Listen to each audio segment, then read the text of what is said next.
playing around with your Veve collectibles at the moment by scanning the surface and putting a collectible there on the ground or on the table and then showing this to someone else on your smartphone is one thing. But imagine you could share the experience onto another hardware device. It could be glasses, it could be a smartphone. That is a whole nother story. And also imagine we would get SpaceX drops on the app, and imagine we could get accessories for our collectibles like a Superman cloak that we have to pay with OMI tokens. Hey everyone, it's the Patient Hodler coming at you with another video, and in this one we are going to talk about shared augmented reality action. And we are going to take a look at an example video to really see what this could look like. And we are going to take a look at examples where David Yu teased SpaceX not only in the last community update, but also way before that. And we have at least 3 examples when he is talking about SpaceX. And also from those community updates, there are some interesting things that we need to talk about. One is the account merge, the second one is metadata, and the third one is the infinity stones. And I think all 3 are relevant for price action of the collectibles or of some collectibles. And finally, we have a hint at something that has to do with the Veveverse, and it seems like we could a glimpse into the Veveverse in the very near future. But before we start, please keep in mind that I'm a crypto and NFT investor and not your financial advisor. So please do your own research before you ape full degen into the Veve collectibles and or the Ecomi token. But before we start, please keep in mind that I'm a crypto and NFT investor and not your financial advisor. So please do your own research before you ape full degen into the Veve collectibles and or the Ecomi token. Also, please do me this favor and go right now, smash up the like button so that we can get to 3,000 subs until the end of this year. That would be really great as a goal. I would really appreciate if you could do this for me. Tap the little bell to always get notified whenever I upload a video or start one of my live streams where I have a lot of guests from the Ecomi and Veve fam on my channel. And finally, let me know in the comments below what you think about these topics. What do you think about shared augmented reality experience? What do you think about SpaceX drops in the comments below? And finally, I want to thank my rare hodlers, my patrons, my channel members for always holding the line during this bear market and for supporting me on my journey. Thank you very much, and thank you to each and every one of you who is subscribed since a longer time already, for supporting this channel constantly with your action and interaction. But with that out of the way, let's get finally started. We have seen on Twitter from Auki Labs a video that demonstrates how shared augmented reality experience could look like, how you could share what you are seeing on your screen in an instant with someone that is standing nearby, so that you can look at the same thing from different angles and even interact with NFTs, with NFT collectibles at the same time. And I think that is very interesting for Veve users. So let's take a look first at how it looks. I will put the video in here. I hope they enjoy the free advertisement, because obviously I have no partnership with them. I just think it's super bullish for our Veve collectibles. So let's take a look here. What makes something real? If we think about it, the communal experience of reality is what separates it from a dream. Because we experience it together, because we see it together, we can trust that it's really there. Unfortunately, shared augmented reality experiences are difficult for developers to achieve and incredibly cumbersome for the end user to set up, as they have to scan the environment together to get started. I want to show you today, live, in a single take, so you know it's real, how you can use the Conjure Kit, the social augmented reality SDK by Auki Labs, to create some truly effortlessly shareable AR experiences. Now, I'm in a village in the middle of nowhere. I don't even think Google Street View has been here. There's no prior scan of this environment. So this is the perfect place for us to show you how we can set this up really from scratch. Now, for this demo, I'm going to use Floorcraft by Matterless. And I'm going to start by spawning in my little car. And then I can invite you into the experience as well, just by showing you this QR code. Now that you're in, maybe I'll place a little obstacle for myself to race around, and off I go. And we see this together. But of course, this isn't very fun, so I might want to invite someone else. Dushko. And now, again, all I do is I show my QR code to Dushko, who hops right on in, and now we can race together. Spawn in.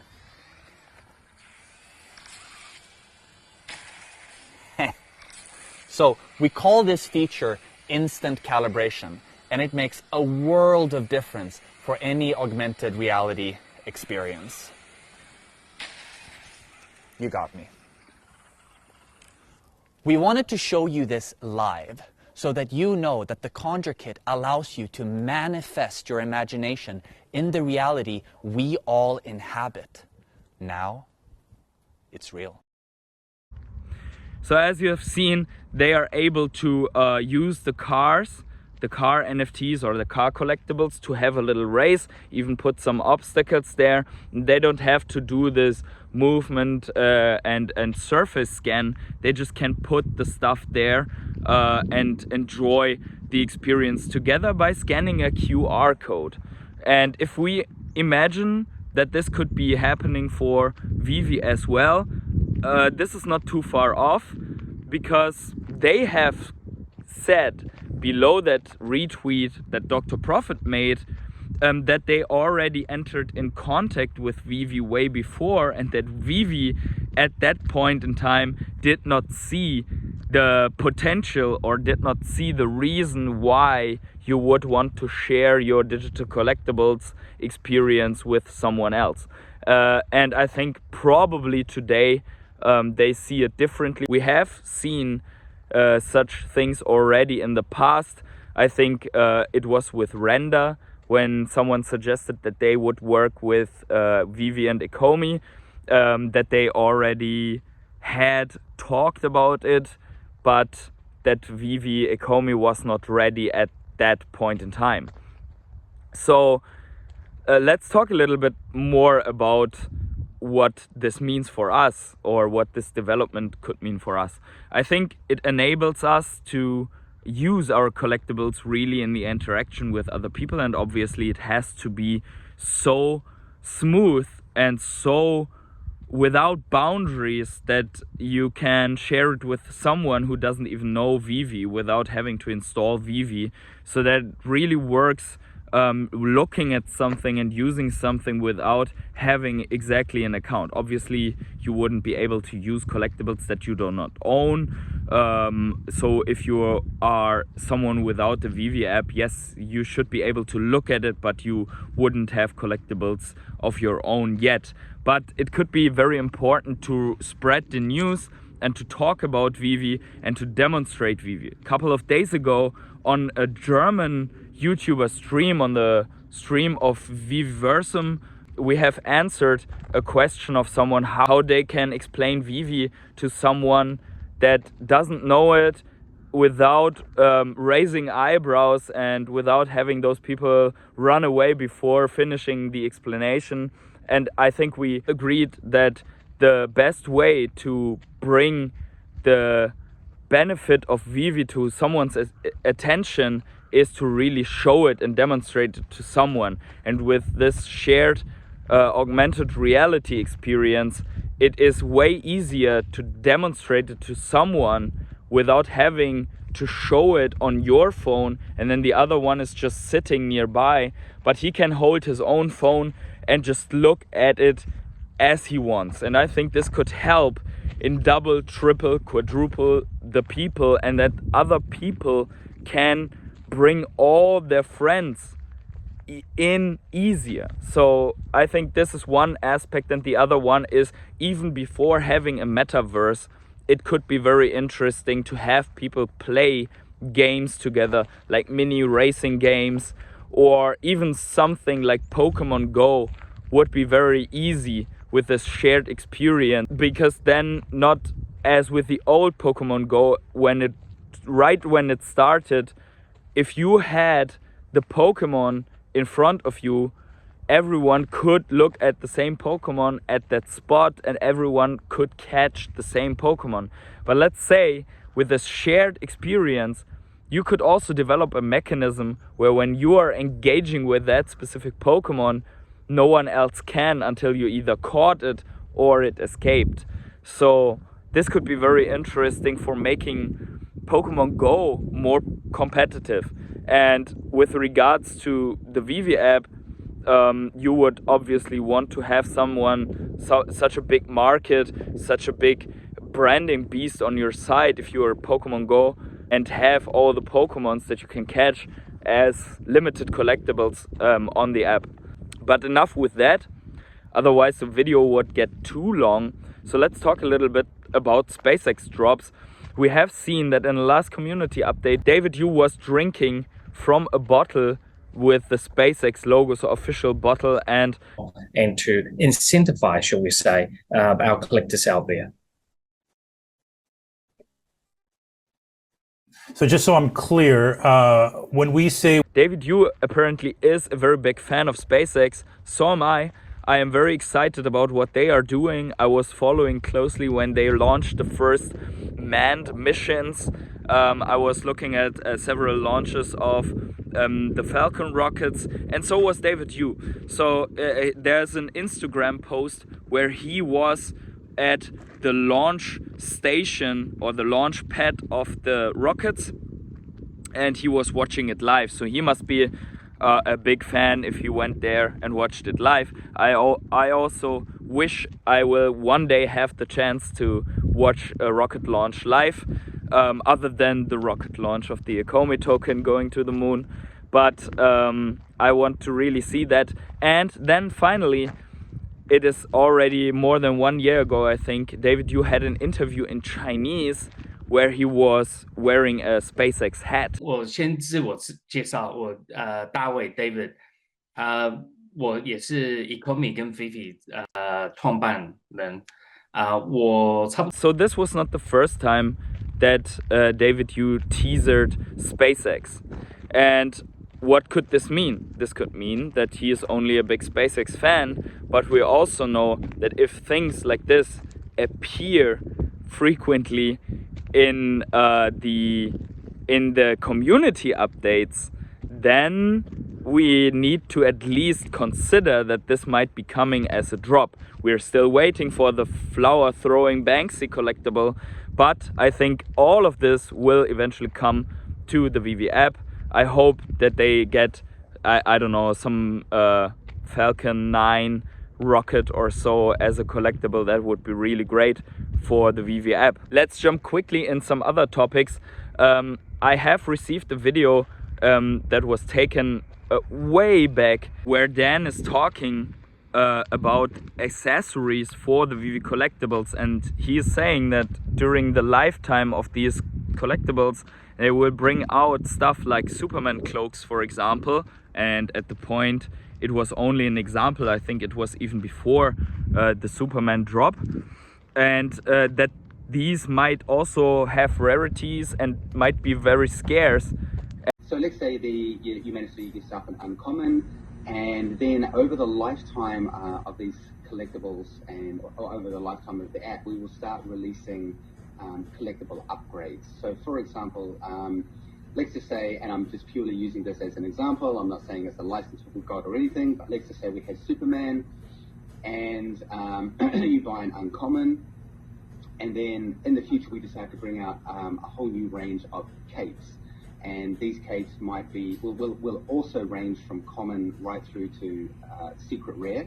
But the secret rare might be a pure gold version, or it might be a billowing version, because obviously we can do full animation and everything as well. So, and I have talked about this with Xavier Torres, who brought up some very great ideas about, for example, having to have Ecomi in order to purchase these very secret rare collectibles or some different rarities of those collectibles, or this could have another level of OMI burn. So I think these accessories might get another level onto the collectibles. In general, I think the idea of customizing collectibles with other collectible accessories is a very interesting one, because it kind of makes your collectible unique if you can switch out things like, let's imagine the Christmas Deadpool, if you can make it a non-Christmas Deadpool and put something else on it, that would be also very interesting and could change the value, and maybe you're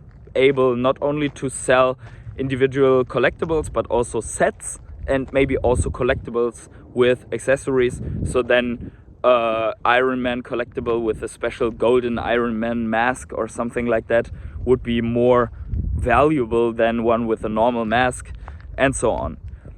Finally, I want to quickly tap into the topics from the community updates. So the first one is that the account merge is on the way, and we need to talk about this, or at least mention it, because this means further dilution of the Veve Collectibles market. The moment that they can merge their second, third, fourth or fifth account into the same account, they can unlock all these locked up collectibles at the moment and put them on the market. Not everyone will put it on the market at these prices, but if that happens, at the moment it happens, we could expect at least a little bit of downside, more downside on some of those collectibles. I think we are dropping less fast, but many collectibles are still dropping in value. And obviously, we have talked about this in the video. This has to do with the gem economy that we have right now, the lack of crypto pay-in, the lack of marketing, the bear market overall, the sentiment overall, the financial situation of many people in the world overall. So there are so many factors that are pressing or suppressing the price of the collectibles. Also, I mean, there's no bigger risk asset as Veve Collectibles probably, or at least felt from the outside. And at this time, people and investors are fleeing from risk on assets. But I think one day it will turn around. Until then, it's buying season. So another thing that could influence the price of the Veve Collectibles, in my opinion, would be the metadata. Not because we have metadata now and that means we can see on Immutascan what collectibles are minted and going to which wallets, but because we have more transparency, it could influence the price of some collectibles positively. One way this influence could happen is, for example, if you see the top one wallet buying a lot of the same collectible, and you see instantly on Immutascan which one is being bought a lot, then probably some other people might jump on the pump and try to get some of these as well, which then enforces the upside of the collectible. And on the other hand, we'll also be able to see, I don't know if from the beginning, but later on, which collectibles are already burned, something from which collectibles we have already a part of the overall supply burned, so that the circulating supply is actually lower than people expect. And if someone would come to the app right now, they would look at the data that they have available at the moment. They will find stuff like the common of the Captain America with 8,000 editions more displayed than they actually have, because they have been burned away from the store a long time ago, I think a year ago. And the same accounts, for example, for the Jurassic World Dominion posters.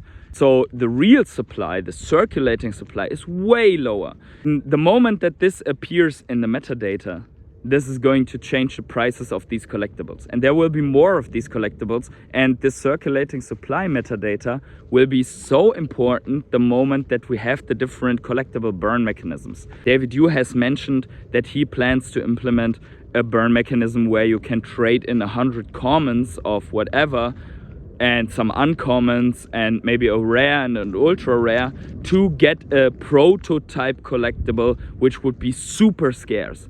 So this could already cause right now people to stack commons of comics, of collectibles, to be able to maybe access one of these prototype collectibles. And obviously this will put buy pressure on these collectibles the moment that it is clear which prototype will be launched. And on the other hand, we'll have the burn mechanisms where you can burn for master collector points to be able to get a very highly desired drop with a higher chance. And the moment that something is burned, it should decrease the circulating supply metadata info. Let me know in the comments below what you think about the shared augmented reality experience, and let me know in the comments below if you think that we are going to see the Falcon 9 rockets on the Veve app or other SpaceX collectibles, or do you think that this is too far of a reach and it's just a hat and just a bottle and just an Instagram post of a really hardcore SpaceX fan that David Yu is? So this is a bonus clip for everyone who made it until this point in the video, and I bring this in this way because it's recent news at the point of making this video, because there is a Cinemark's Wakanda Forever NFT sweepstake and a text on how to enter and where to enter. And if we are looking carefully more to the bottom, we can read, using the code on the Veve app, sponsor Cinemark USA. So this has been posted by Kyle Wilson, so credits to him for bringing that up today, a couple of hours ago. So very nice information, and it is a big one because we have seen the movie NFTs doing pretty good on the app so far, and as I recall it, the Black Panther movies are favorited by many people. I did forget this, but we are getting the next Infinity Stone during Comic-Con on the 8th of October. The list price will be 30 gems and there are only 6,500 editions. So it's only the Eye of Agamotto rare that matches with this mint number, and the Tesseract matched in mint numbers the secret rare and the rare of the Eye of Agamotto. And this makes me think that they are going to reduce edition sizes on the stones, like this Mind Stone that we're getting right now, to have the gauntlet drop more exclusive than initially thought, because the Tesseract was 8,000 and something editions. So wherever you are on the world, have yourselves a great morning, evening, day, night or afternoon, and see you in the next video.